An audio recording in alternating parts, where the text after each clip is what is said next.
Hey YouTubers, long time no see. Been away for health reasons, a move, a new shop set up. New to me, not new to the world.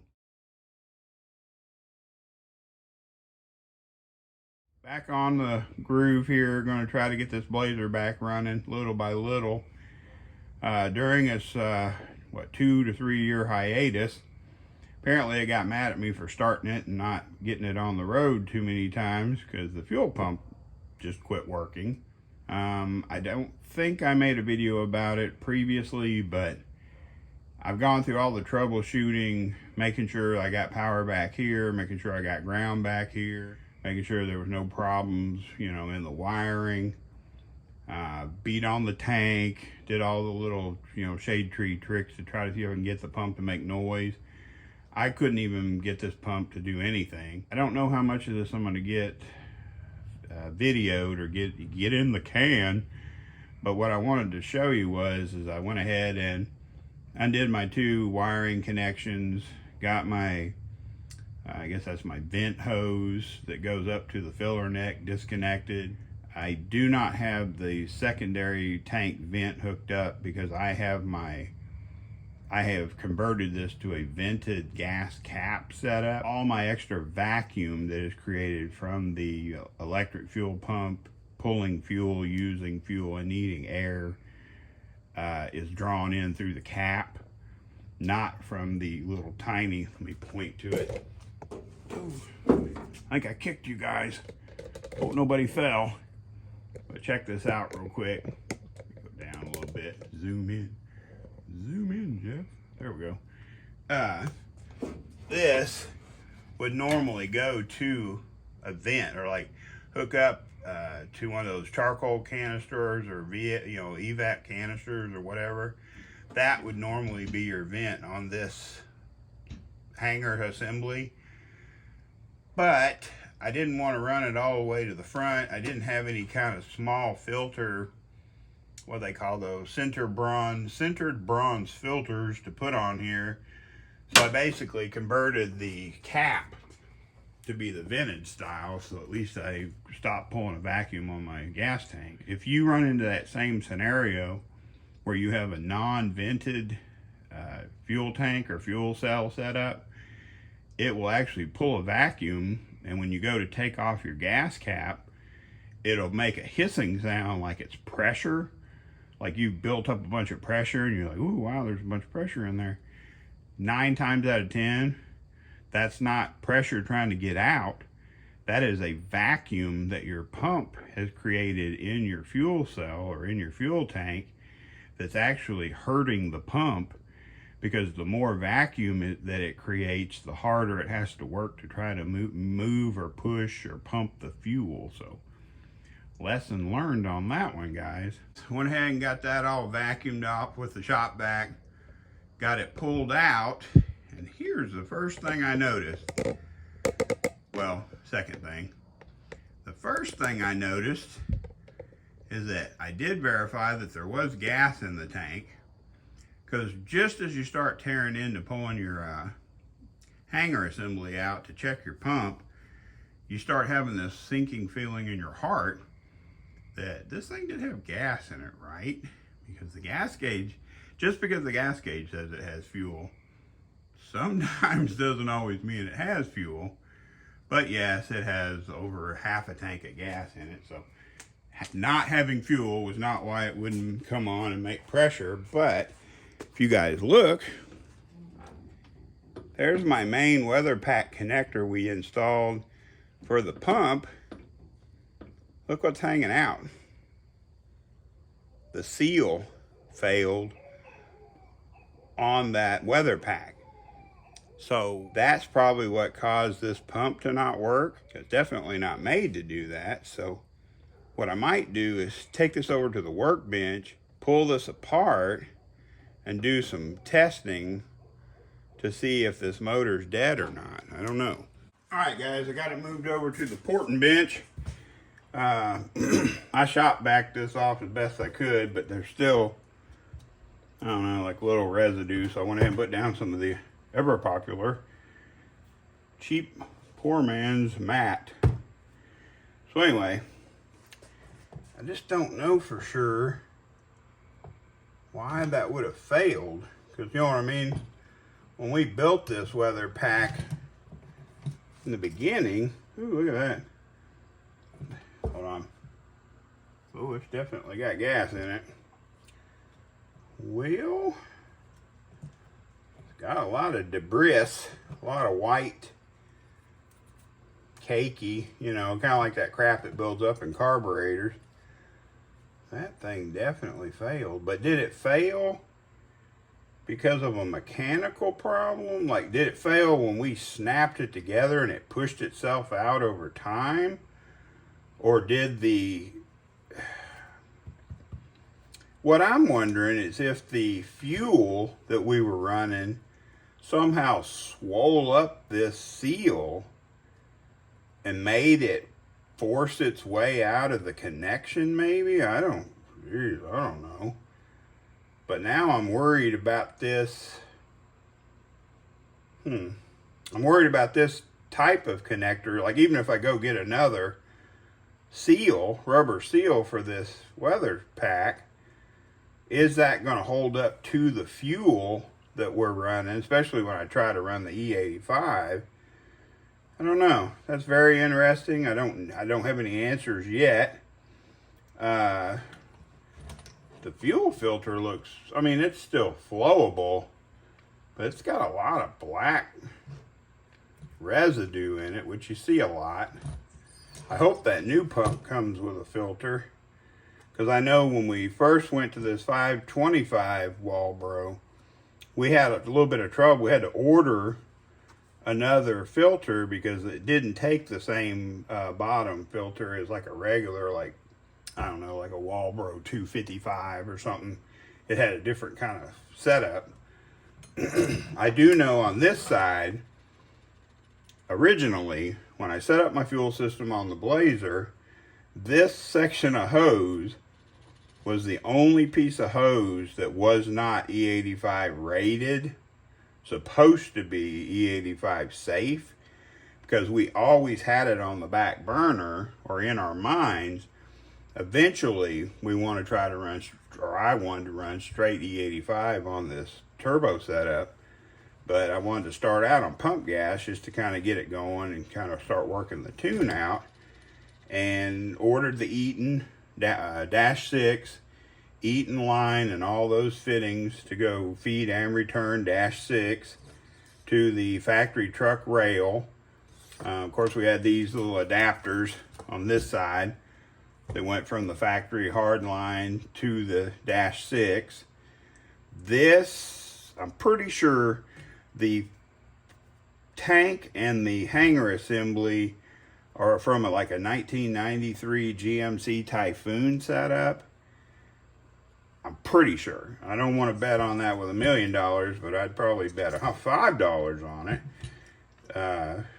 I'm really, this is really just kind of taking my thoughts right now, because I wasn't expecting to see that when I pulled it apart.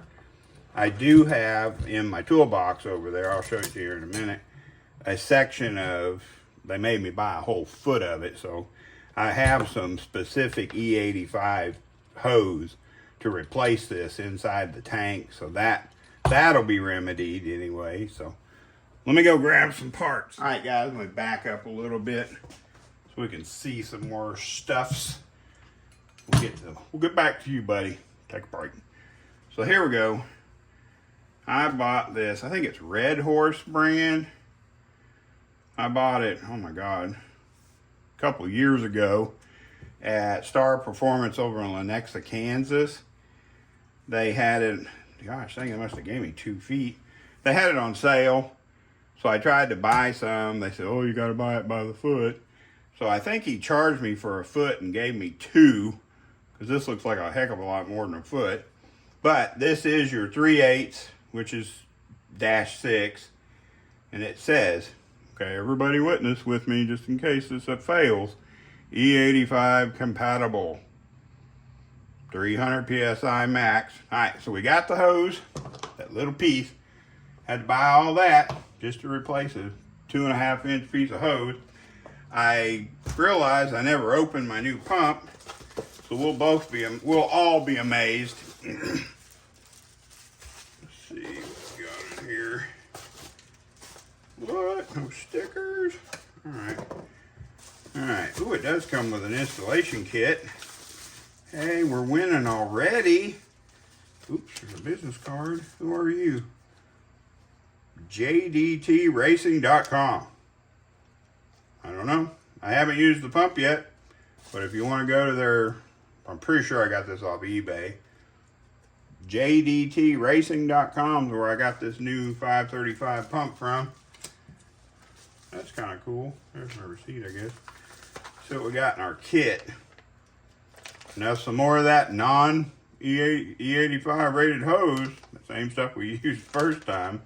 If this is the same as the setup I've got, I should be able to clean these out and put this O-ring seal or weather pack seal on my connector. If not, I'll have to go through the trouble of replacing these lines. But something, ooh, yep, it's got that same weird oddball filter setup, but at least they gave me another one, so that's kind of cool. Man, this is gonna work out great. All right, I just hope this is a real. I tried my best to do my research and find the companies that were, supposed to be authorized dealers to buy these pumps. Hell, this pump right here, the 525 pump that died, which looks like it's going to end up being caused by this stupid seal, not because of a bad pump itself. I literally ordered it straight from Walbro, not even through eBay or Amazon or nothing, because I was so worried about getting a knockoff that this time around I just was like, well, I'll roll the dice. And they say, if they're verified on eBay and they're supposed to be a verified dealer, I'll just try one of their pumps and can't die any faster than the first one. So I got a pump, got an installation kit, and I got a dead assembly that we got to try to figure out why for sure what killed it.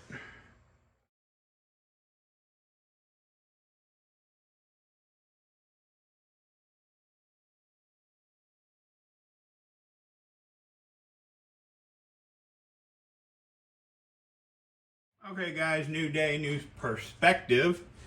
Several failed attempts at different methods of trying to repair this. Let's just cut to the short. Here we go, nitty gritty. The 525 liter per hour Walbro pump did not fail. It was exactly how it was described on the internet when I Googled 525 liter per hour pump failures or issues. It was inside the factory connector.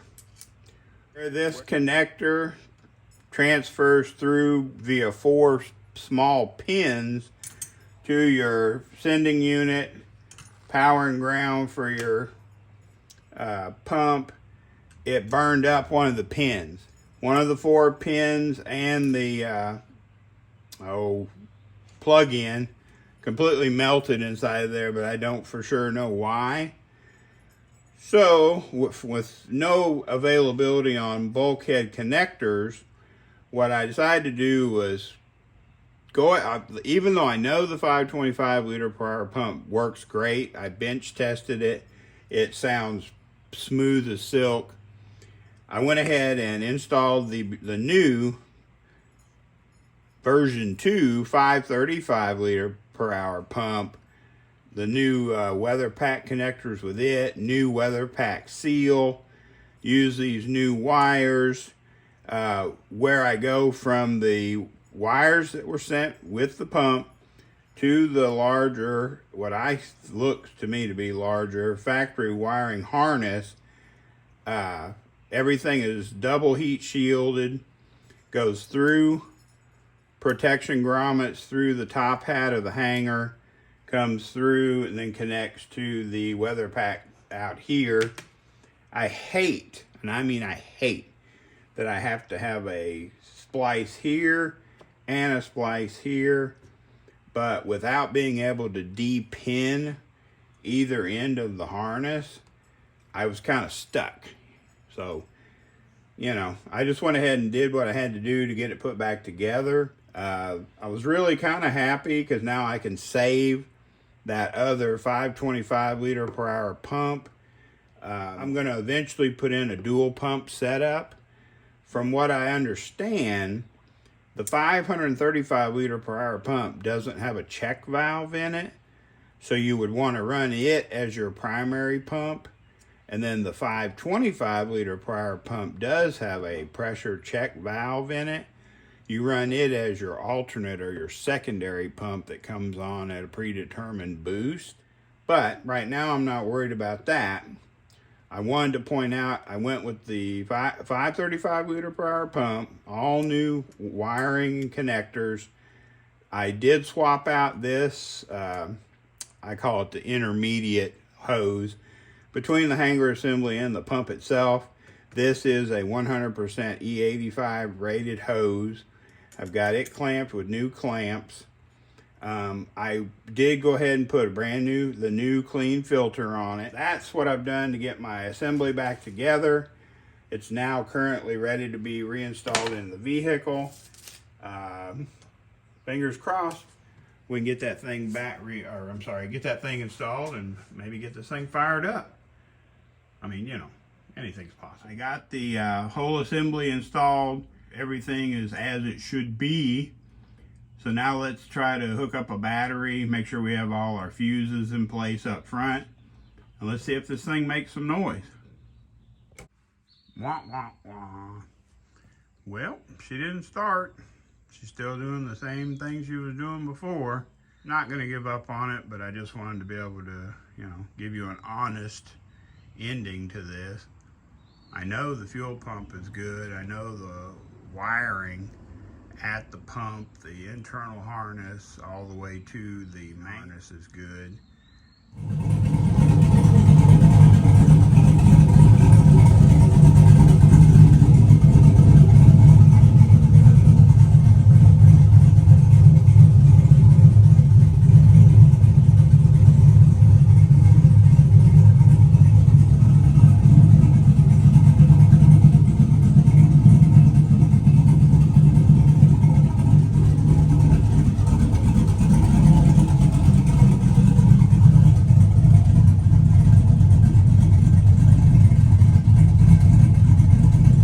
Watching, guys. We'll see you next time.